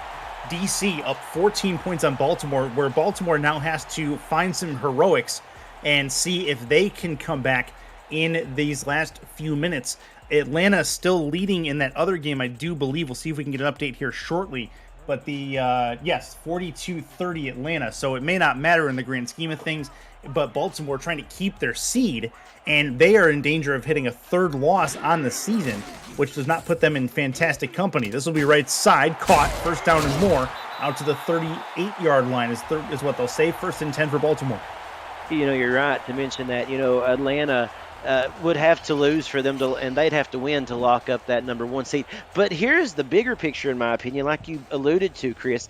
You cannot go into the playoff with a loss. I mean, in my opinion, that's big. I mean, we've looked statistically in the past in all sorts of various incarnations of football. Yeah. That honestly, when you go into the playoffs with a L coming off of a loss, it doesn't always go well. No, you're right. This will be over the middle. Wigmore's throw is caught. 9-yard completion and a seed for Ivory Irvin, who doesn't seem to be bothered by that play earlier, at least in the short term. And 2nd and 1 coming up. I think that's so interesting, and what a great point that you brought up there, that momentum is key in this thing. And if they could come out of here with a win, that'll really help them ride high. But now a loss, they're really going to have to regroup if it does come down to that, because these playoffs are just going to get tougher. That's going to be left side, caught, spin, and run. That's a first down catch to the 46-yard line in DC territory. So we'll see how things shape out as they get another catch and a first down. And it's interesting to look at. Take a look at the clock there at the top of your screen. 4:45 and ticking, down 14 points. I'm kind of surprised they're not seeing a little bit more urgency out of Baltimore at the moment. Some short throws and runs for this man. Warren Murray tries to work his way forward and gets pushed forward for a first down. 1st and 10. Baltimore moves the chains again. Here comes the no huddle. Wigmore under center. Taking his sweet time. Finally snaps it through the left side, and that is a run. Not much there. And they continue to run the no huddle. Do they only have one play in this formation? That might be a problem. They do. It's going to be another run, and they're going to put themselves into dire straits here. 3rd and 7. Got to find something to be able to do to get out of this. They are going to find a way to get close, but not enough. And it's 4-down territory here. It's going to need to be a play on offense for Baltimore to make this work. That's one time that I think Warren Murray probably shouldn't have tried that spin move, because it looked like he easily could have bowled over one defender to have got that first down. Split backs. 4th and 1. Biggest play of this game so far for Baltimore. Need it to continue the dream. Throw. That one is caught. 1st and 10, and they have it at the 16-yard line as they move the chains on 4th down. Yeah, Daly Holder with that reception. Yep. Had the drop earlier. He's recovered quite nicely. 1st and 10. Baltimore trying to make this one count. Over the middle. End zone. Touchdown. Got it. They've found a way. Daly Holder, 2 catches in a row. Same spot. And Baltimore's within a score. Daly Holder, as you said, made up for it and then some. He has come back to have a really nice game. And again, they just went right back to the well with that exact same play, the crossing pattern there over the middle. And when something isn't, when it ain't broke, don't fix it. I've said it a couple times in this game, but you just keep going back to what's working until they can find a way to stop it. Put that in your memory bank there and save it for later. I think that's what they did. It was a really interesting looking drive with all the runs, and then the pass like that, but it worked for them, and now it's a 1-score game with this extra point here. Tarkenton going to try to make it a 7-point affair. High snap put up in good, and it is well handled by the special teams unit. So now, question then becomes, is it time for an onside? Still 3 minutes left, or do they try to kick it deep? That's the decision, and it looks like they're going to try for the onside kick. Got to go 10 yards. Here we go to the 40-yard line, looking for a key bounce. Baltimore trying to come back in this football game. Tarkenton with it on the tee. Hand is in the air. Biggest play of the game. Kicking it left. It is handled by DC. They've got it, and they've got a short field. They do. In my personal opinion, I feel like it was a little too early to go that route, Chris. I feel like you may have had a better opportunity of pinning them deep and just hoping that your defense comes up with a big time stop. Now, listen, this thing is far from over. We have 3 minutes left in this game. Anything can happen. But boy, you just gave DC some prime real estate. They did, and they're already just outside of field goal range. DC going to try to put this game away if they can. Handoff, Say going to try to burn some clock and burn some field. Broken tackle, and he's going to get down to the 20-yard line inside of the 19, and it's a 1st and 10. And they do exactly what you said. They want to burn some clock, and they burn some ground as well. I mean, that's exactly what they want to accomplish. So they just give it to the guy who's done it all game for him, Kevin Say. And that will continue to make this clock continue to run. That was a great run by Say. And now, here you see we're getting down to the wire here. Again, like I said, it's a one-score game, and a lot can change. But, boy, I tell you, when you have DC, who has really not had a difficulty getting it into the end zone today, with this close to it, it's a worry. Baltimore's got to come up with something big here if they want to stay in this game. 1st and 10 for DC, trying to put this game on ice.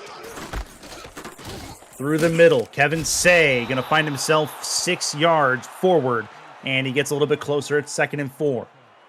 Actually, looked like it was Taylor that was on that carry. It was Chris. Taylor, you're right. Yep. Yeah, it looks like they're starting to do this. When they get down to this red zone territory, they're beginning to alternate these running backs. Here's something we saw on the last couple of series that we really didn't see prior to that. They started interchanging them, and I think it's confusing Baltimore just a little. 2-minute warning. 1 touchdown separates these two teams. DC trying to put it away. Baltimore still has all 3 timeouts. Kevin Say back in the ball game. See if they go his way on a 2nd and 4.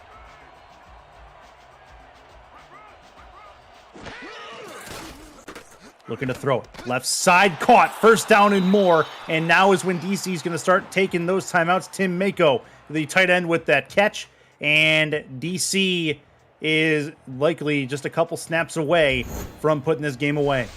Oh, they are. That's exactly right. And that was big, a big-time play by Mako. We saw him make a couple of early receptions in this game. That was huge for this DC team. But, boy, they're on the cusp of really ending their season on a fantastic note. And you know they can feel it, too. And for Baltimore, maybe a little bit of desperation starting to set in. Yeah, a little bit of this doubt creeping in. That's going to be left side, trying to turn the corner, but he steps out at the 2-yard line is what they'll say. The Dragons, you're talking about having no difficulty getting into the end zone as Mako comes back to the line.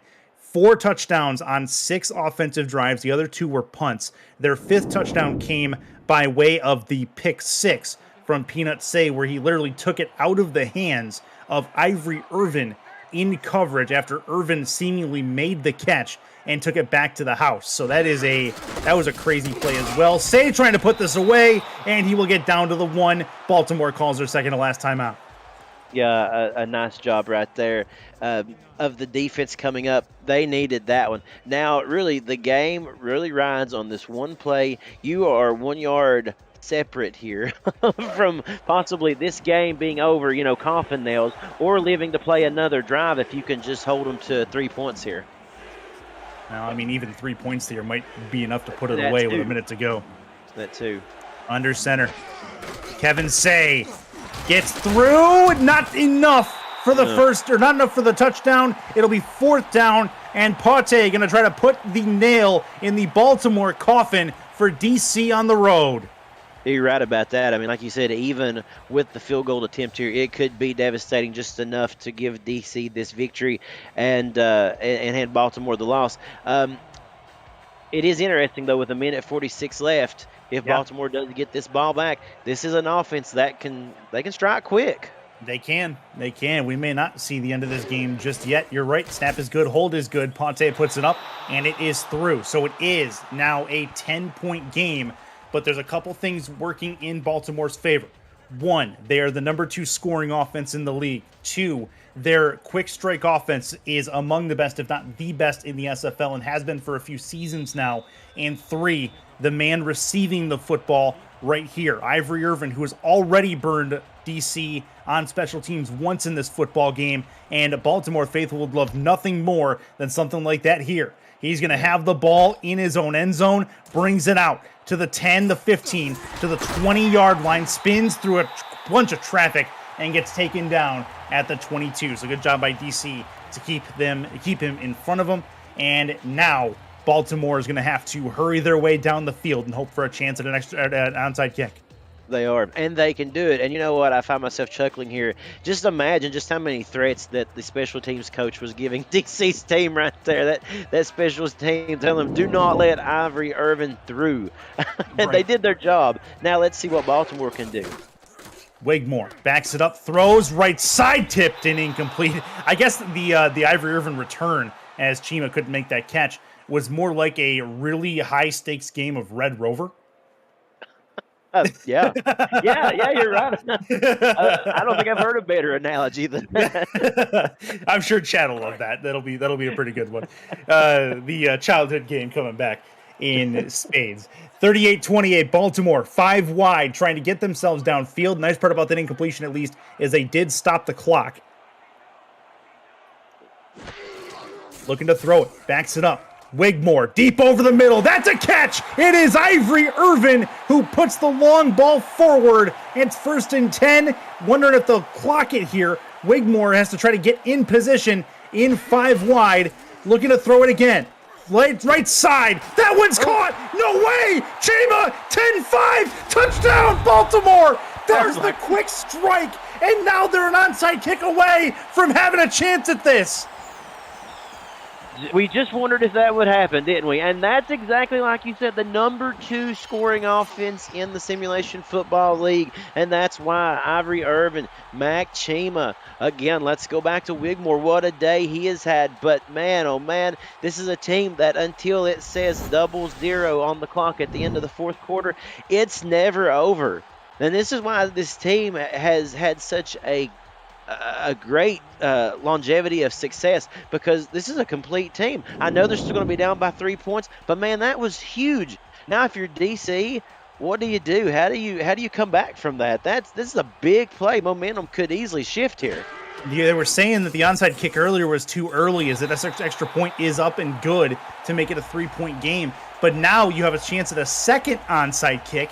Your probabilities go up in receiving the second onside kick versus the first. So you look up the percentages. It's a fact.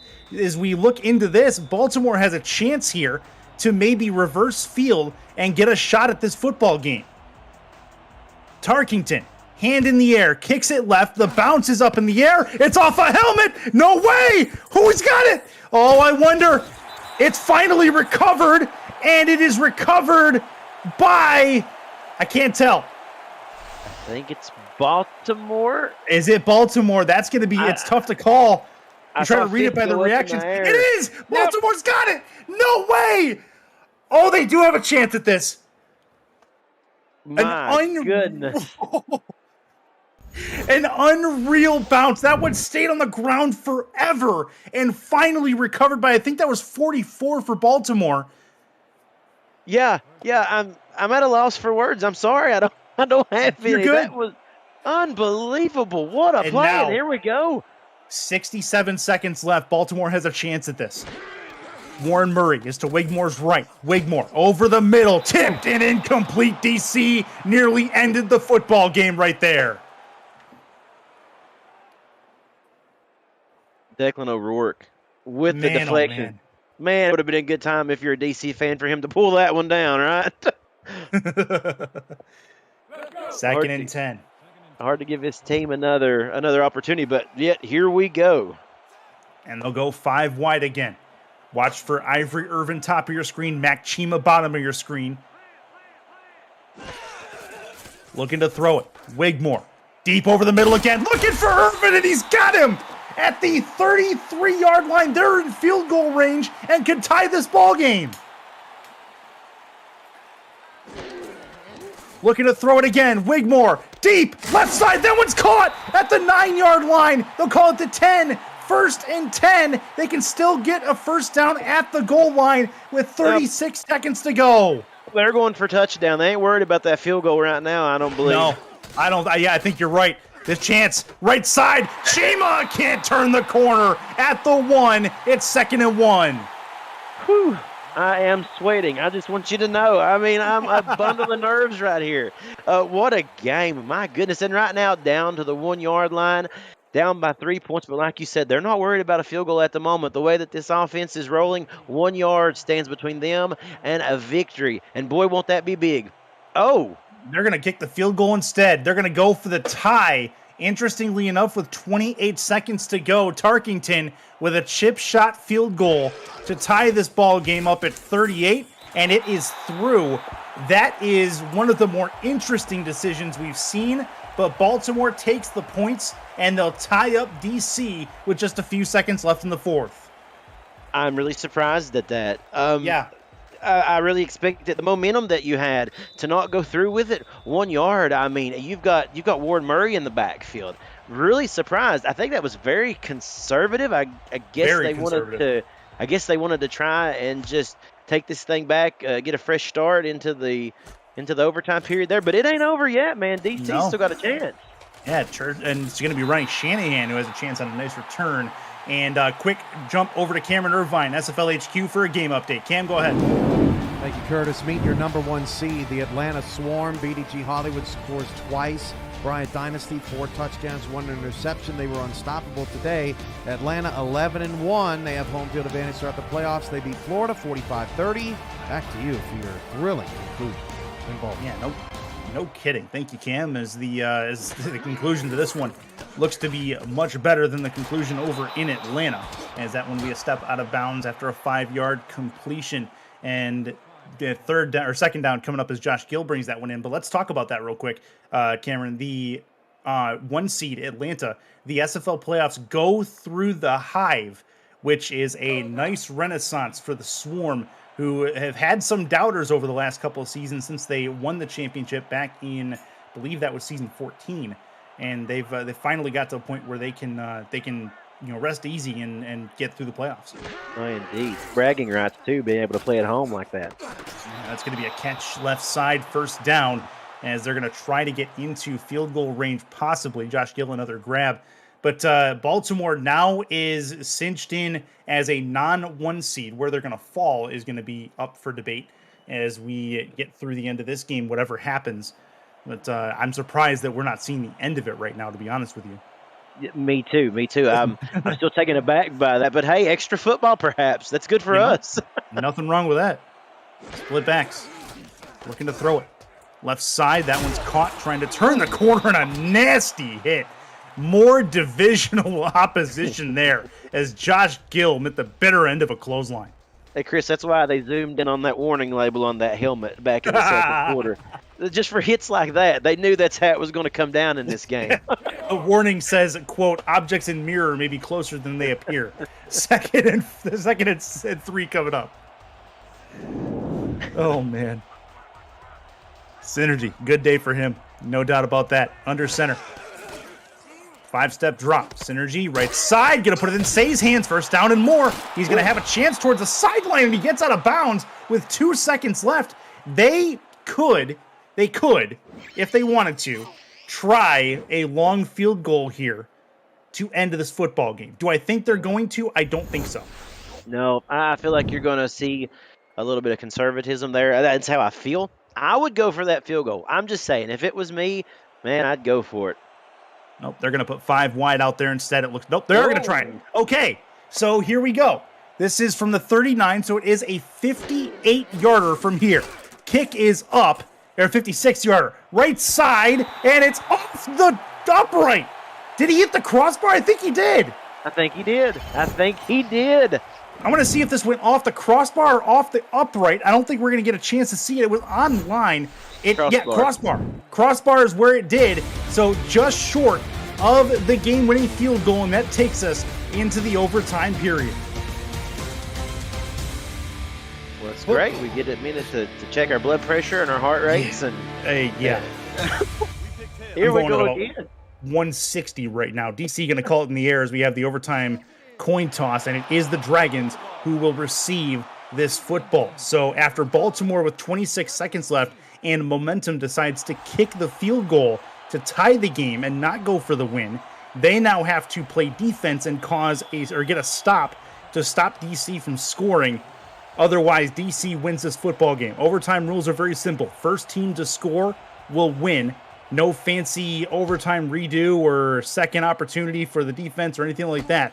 It's 2 timeouts per, and first score wins. Chance for Shanahan, who's going to try to work the edge, and he'll get taken down at the 25-yard line. Back out on the field comes Shabazz Synergy, who has had a whale of a day. 39 for 48. That's good for 81% completion. 2 touchdowns, no picks for the Dragon signal caller. Yeah, and now here you go. You need to regroup. Take it away. Forget everything that happened in the past 4 quarters because you're starting out, it's 0-0 right here, and you got to go down the field, and you got to be the first to score. 1st and 10. Synergy. Deep over the middle of the field. That one is caught. That is Josh Gill in his wheelhouse. 1st and 10 for the Dragons.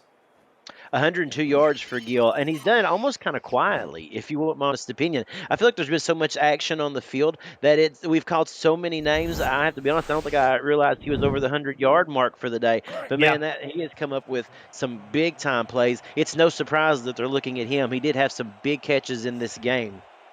Approximately 130 yards. He has got 12 catches in this football game on 14 targets. 1st and 10.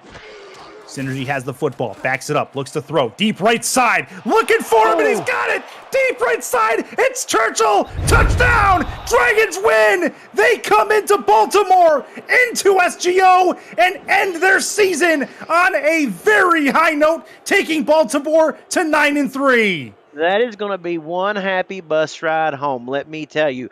Churchill, that was the perfect play design. What a great job by DC's offensive coordinator right there. And again, Shabazz Synergy coming up with a perfect catch, or perfect pass right over the shoulder, and he was gone. Just turned on the Jets after that. What a game. And just like that, overtime is over, Chris. I mean, ball game. Everything. Unbelievable. This game did have everything. We had everything from an illegal forward pass call on a penalty to an interception that was taken out of the hands of the receiver after he caught it, and everything in between. Baltimore was down separately 15 and 14 at different points of this football game and came back both times.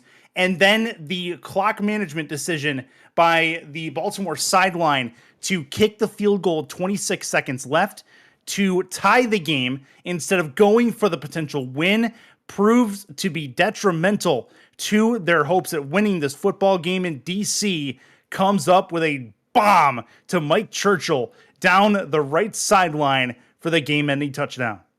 I have to say, Chris, it goes back to, as you said, being conservative, kicking the field goal, feeling as if momentum was on your side and you just wanted to live to play another quarter. I am shocked. I really am about that play call or that decision to do that, just to go with that field goal. When you're on the 1-yard line with Murray, who has just really carried this game, I have to say, this is a big game for, both of these teams. Obviously, one more than the other. Let's be honest, DC, what a way to say, adios to your season, to end it like that. But Baltimore now, man, that is a momentum shifter. That's a gut punch going into this playoffs. I mean, it just is. This is the first win at Baltimore in Dragons franchise history. That tells you just how big this game was. And the Dragons have not been around for a short time. There's been a break, but they've been around since the word go for the SFL. That 61-yard touchdown for Mike Churchill is what did it and put the DC Dragons in the win column for their last game of the All-Pro Football 2K8 era of the Simulation Football League. You got to start saying that. Some teams are playing their last game in these colors. Your player of the game is for DC, and it is Shabazz Synergy, no doubt. 421 and 3 touchdowns with a 121 quarterback rating. What a game it was, and it's only the second of 4 games we have for you this evening. Don't go anywhere. There's more Simulation Football League on YouTube coming right up. For Cameron Duty, Justin Reside, Tristan Hatley, and for Cameron Irvine, this is Chris Curtis saying goodbye and good night from Baltimore, Maryland. We will see you in the nightcap.